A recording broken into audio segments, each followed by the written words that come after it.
Saheed had been living in the same Face Me I Face You compound in Mushin for almost 4 years, and in all that time, he had never been this low. Life had been throwing stones at him one by one, but now it seemed as if someone had finally decided to carry a whole block and drop it on his head.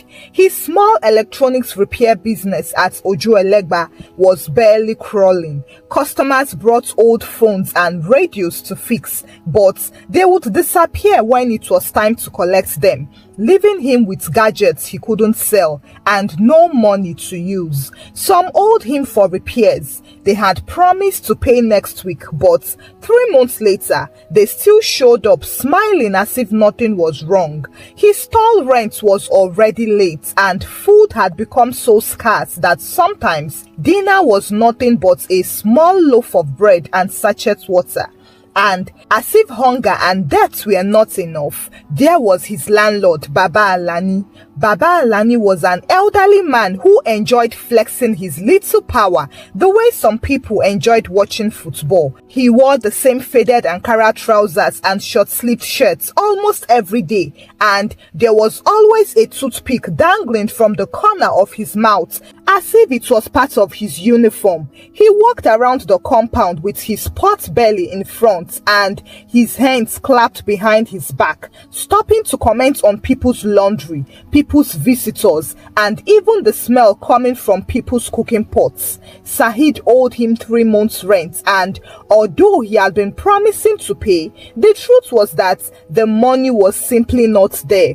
He had told Baba Alani that once one particular customer cleared a big repair bill, he would settle the debts in full. But Baba Alani had heard too many stories like that from too many tenants. Now, his patience had dried up like Hamatan leaves. The compound was a place where privacy was a luxury, and everybody knew everybody's business, whether you liked it or not. Mama Shade, who sold pepper and tomatoes at the junction, lived 2 doors away from Saheed and had a mouth like a radio that never went off. Tunde, the bachelor who lived next to Saheed's door, was his closest ally in the compound. They often sat on the corridor in the evenings, fanning themselves and talking about the price of Gary, the madness of Lagos traffic, and how landlords seemed to grow wickedness like a farm crop. Children ran up and down the narrow passage, sometimes bumping into adults and laughing as they escaped scolding. It was in this noisy, cramped compound that Saheed tried to keep a low profile. He hated owing people. It made him feel small and embarrassed. And every time he saw Baba Alani's round figure at the faraway end of the corridor, his heart would fly off. Sometimes the landlord would pass without a word, and sometimes he would stop and say things like, "Saheed, I hope you are not thinking you can live in my house for free. Oh. Even in the Bible, you must pay for where you are sleeping." Saheed would nod politely and mumble promises, but inside him, he was afraid. He knew the man was not going to let this debt go, but he hoped, foolishly perhaps, that he could avoid public disgrace until he found a way to pay. He still remembered the stories of how Baba Alani once removed a tenant's zinc sheet during rainy season, and another time carried a woman's cooking stove to his own house for safekeeping until she paid up. So, when Saheed lay down that night, staring at the cracked ceiling and thinking about how to raise even half the rent, he didn't know that Baba Alani had already decided to motivate him to pay. And what Baba Alani had in mind would not just embarrass him quietly, it would throw his private life wide open to the whole street. It was a hot Thursday afternoon in Mushin. The sun had no mercy that day, and the street smelled of fried akara and exhaust fumes. Saheed was already at his stall in Ojuelegba, hunched over a stubborn DVD player that refused to cooperate, when his phone started ringing inside his pocket. He ignored it at first, thinking it was one of those customers who liked to call every hour to check the progress of their work without bringing the balance. But when it rang again and again, he finally pulled it out. It was Tunde from the compound, and his voice was urgent. "Saheed, where you dey? "I dey work," Said said. "Why you dey ask?" Tunde lowered his voice as though he was delivering bad news at a funeral. "Our landlord don carry carpenter enter your room." Said frowned. "Carpenter? For wetin?" "My brother," Tunde sighed. "Na your door. Dem don begin unscrew am. I say make I tell you before dem go finish work." At first, Said thought it was a joke. He even chuckled nervously. "You dey whine me?" But Tunde's tone didn't change. "If I dey whine you, make I fall down for here. Better start coming now, unless you want your room to be as open as bus stop." By the time Said closed his stall and rushed home, his heart was beating like a gidigbo drum. He entered the compound to find exactly what Tunde had said. Two sweaty carpenters were crouched by his doorway. One was already holding the hinges in his palm, while the other was balancing the entire wooden door against his shoulder. And standing nearby like a general inspecting his soldiers was Baba Alani, with one hand behind his back and the other holding a toothpick he kept chewing with unnecessary seriousness.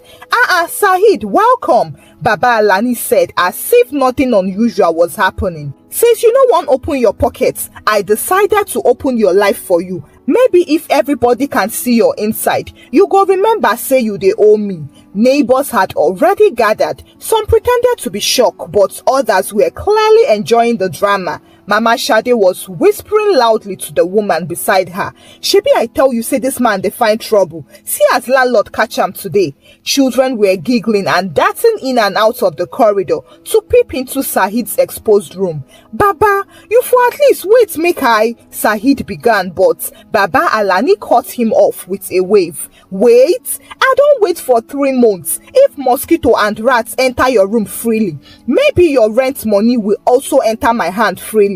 I be not be so," he grinned, clearly pleased with his own joke. When the carpenters were done, they carried the door like a trophy and leaned it against the wall beside Baba Alani's parlor. And now, Said's small mattress, his folded clothes in a plastic chair, and his battered television were all on display to the world. That night was pure torture for him. He kept propping up a piece of plywood for privacy, but the wind kept blowing it over. Mosquitoes treated him as if he was the only blood bank in Lagos. Drunk passers-by peeked in to greet him. Even a stray goat wandered into his room at some point, ate from his garri in the basin, and strode out slowly as if mocking him. Unfortunately, by the next morning, the whole street had heard about Said's doorless room.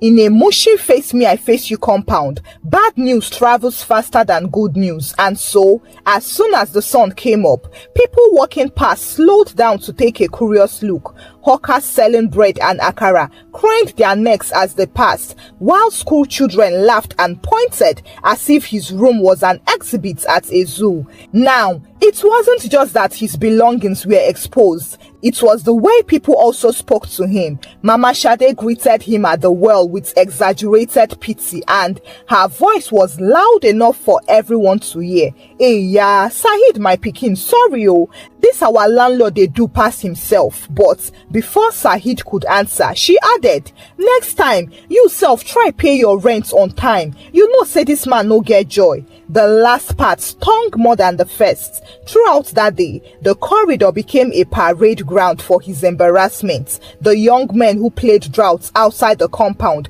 made loud jokes whenever he passed. "Said, abeg, how you dey sleep for open air cinema?" one called out. Another one shouted, "You better no sleep naked for night oh, CCTV don dey watch you." Even Tunde, who had been sympathetic at first, couldn't resist laughing when a wind gust blew Said's makeshift curtain aside, just as two market women were passing. They then stood in front of his room, gisting as if his room was a shop.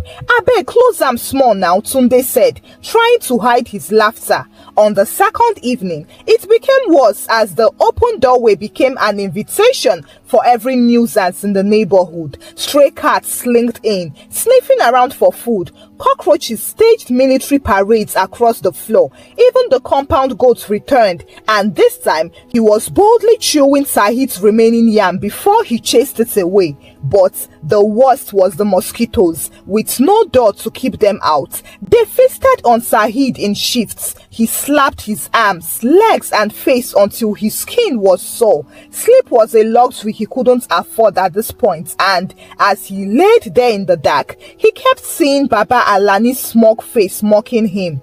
At a point, Saheed couldn't bear it anymore, so he went to sit outside on the corridor, staring into the distance while his neighbors talked loudly nearby. He overheard Baba Alani boasting to two other men about how he handled stubborn tenants. "I know they waste time for people wey won't play smart with me. If you owe me, I go show you pepper. If shame no kill you, shame go humble you." The men laughed. One even clapped for him and said, "You dey try, Baba. That is how to treat them." Saheed looked away, pretending not to listen, but he was dying inside. Later that night, Tunde came to sit beside him. "Guy, you no fit continue like this, so this man dey use you catch cruise." "I know," Saheed said quietly, "but im own day go come, na just small patience." It was then that Tunde mentioned something interesting, a piece of information that lit a small spark in Saheed's mind.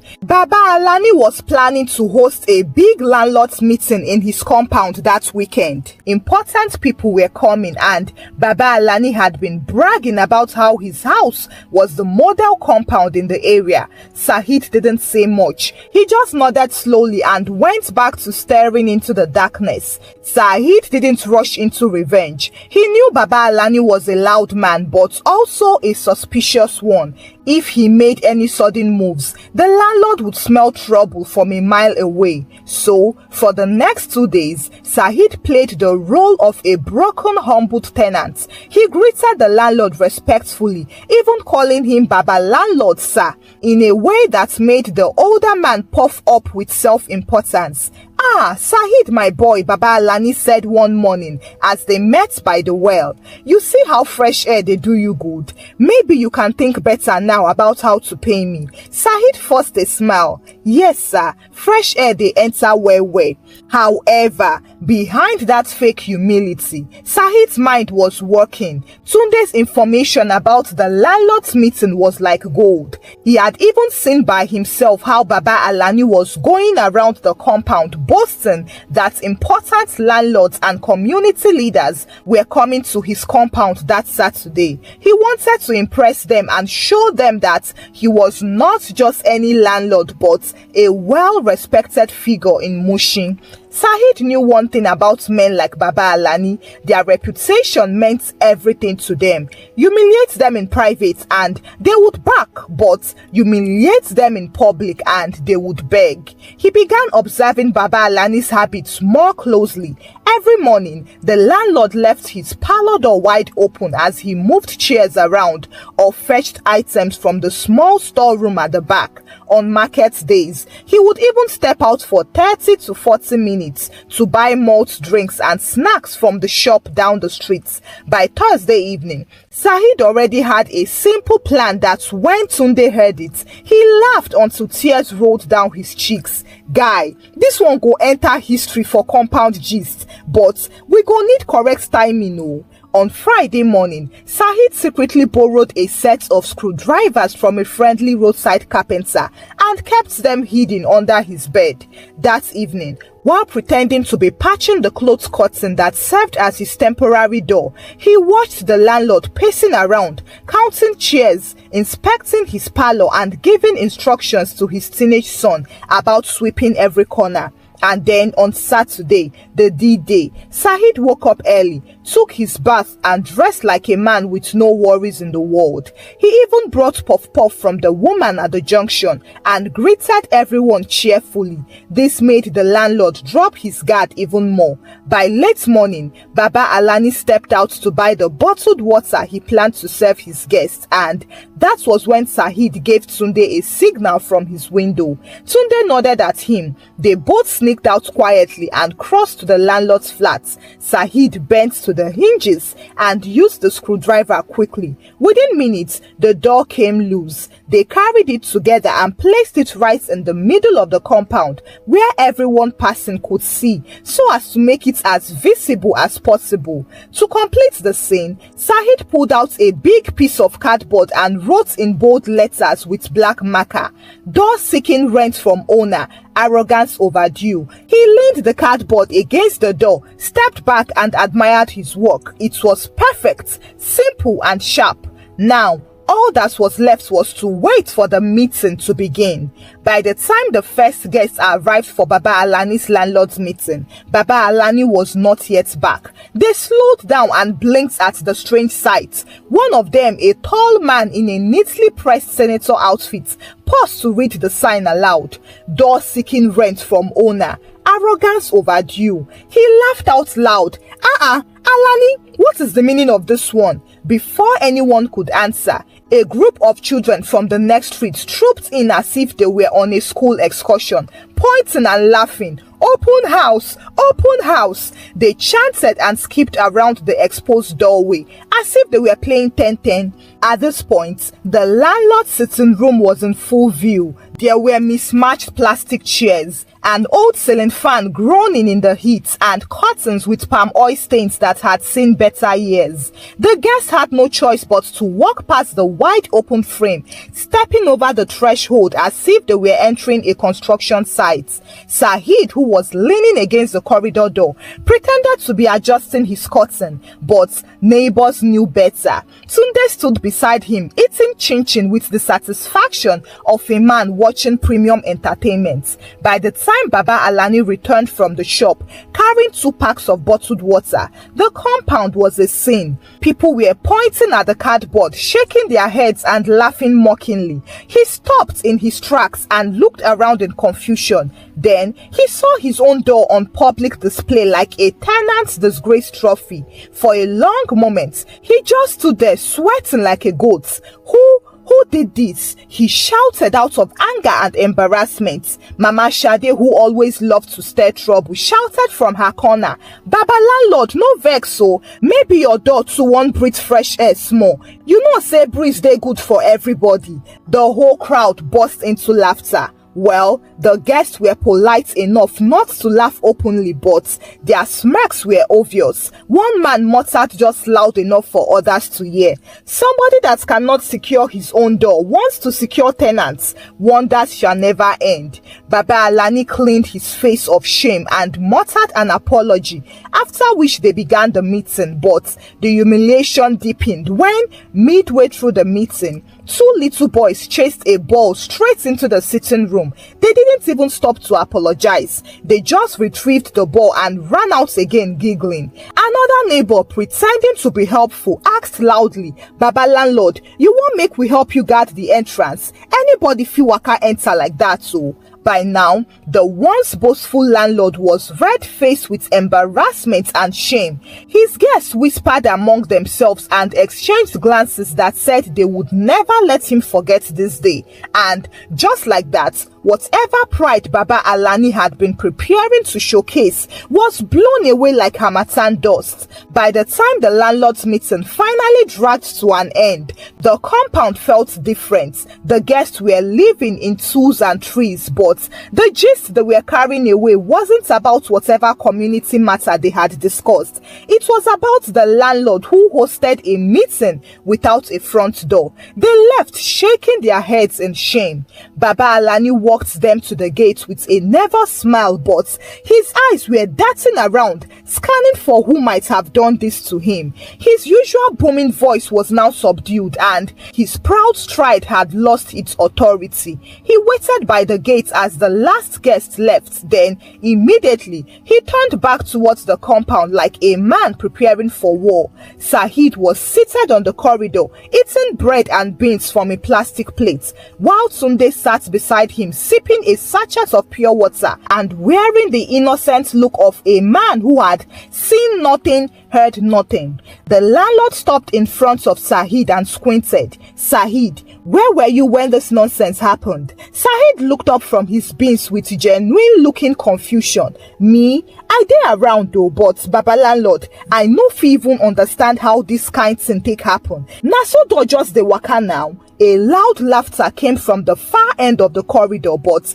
it quickly died when Baba Alani shot a glare in that direction. He stared at Saheed for a long moment, then he sighed, not in defeat but in reluctant acceptance that there was nothing he could do without looking worse. After all, he didn't even have any evidence. And so, that evening, two of Baba Alani's own boys came and fixed his door. And surprisingly, they also carried Saheed's door from where it had been leaning without a word. They reattached it to the hinges and screwed it in place. Saheed leaned in the doorway and watched them walk with a faint smile. When they were done, the landlord appeared again, and much to Saheed's own shock, his tone was softer than it had ever been in months. "Look, Saheed, just dey try pay small, no problem. We no be enemies." Saheed smiled and nodded slowly. "I hear you, Baba Landlord, no wahala. I go do my best." And just like that, from that day on, Baba Alani's attitude changed. He still paraded around the compound, still gossiped with Mama Shade, he still boasted to visitors, but he never again removed a tenant's door or roof. The memory of his own doorless shame was now stitched into the fabric of compound gist, and whenever someone wanted to humble him, they just needed to bring it up again. As for Saheed, well, up till now, whenever the story came up, he never admitted anything. He would just smile and say, if someone carries your door to the market, sometimes the best thing to do is to help him carry his own there too. That way, everybody will understand that the market is not for one person alone. Thank you for watching the story. Kindly share your thoughts about the story with me in the comment section. Share the story out with your loved ones and give the story a thumbs up. Subscribe to this channel if you've not done so by now. Until I bring another story your way. Bye!